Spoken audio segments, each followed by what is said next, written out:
Welcome to another episode of Paraforensic News. I'm your host, Joe Wright.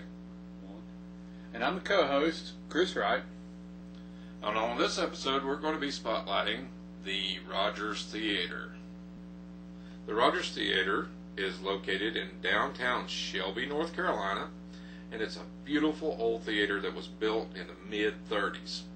The Rodgers Theater hosted many personalities such as Bela Lugosi, the Three Stooges, and other vaudeville acts of the time.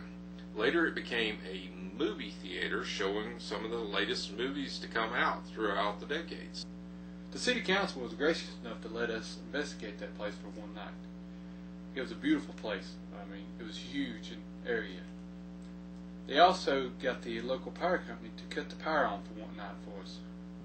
A very short time after we began the investigation, a couple of our investigators noticed something odd in a specific area in the back of the theater. One of the EMF detectors started to spike, and then all of a sudden it stopped. As they moved through the theater, they would come across it again. EMF spikes are not that unusual for paranormal investigations.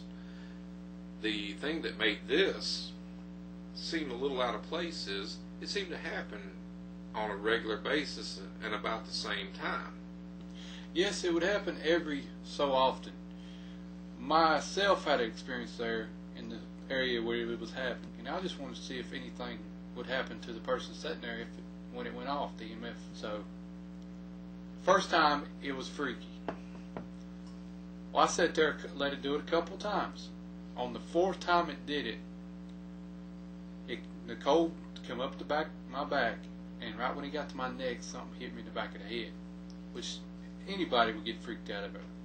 So I jumped up and wondered what it was. I thought somebody was playing a joke on me. Being a PSI investigator or a forensic investigator, you've got to be thorough. Our investigators started timing that occurrence and noticed something unusual. Every 7 minutes, for 41 seconds, the bubble would appear. It would not be a foot above, a foot below, left or right. It would only be in that one specific row of seats. Now, if you know anything about EMF fields, if something man-made is causing it to happen, you'll be able to track it back to the source. We couldn't do it. 2 weeks later, after we investigated, they cut the power out. We went back and done it, and it was still there. Now it made us scratch our head. We didn't know what that could be. There's no power in the building. It isn't coming from the neighbors. So it's a paranormal event. Ever since the investigation was performed at the Rodgers Theater, many groups have tried to get in. The town council has decided, since the deteriorated condition of the theater being what it is, they haven't allowed anyone else to investigate until the place is restored back to its original beauty. So, if you get a chance and the town council ever allows it, visit the Rodgers Theater. It will be well worth your while. Alright, once again, I'm your host, Joe Wright.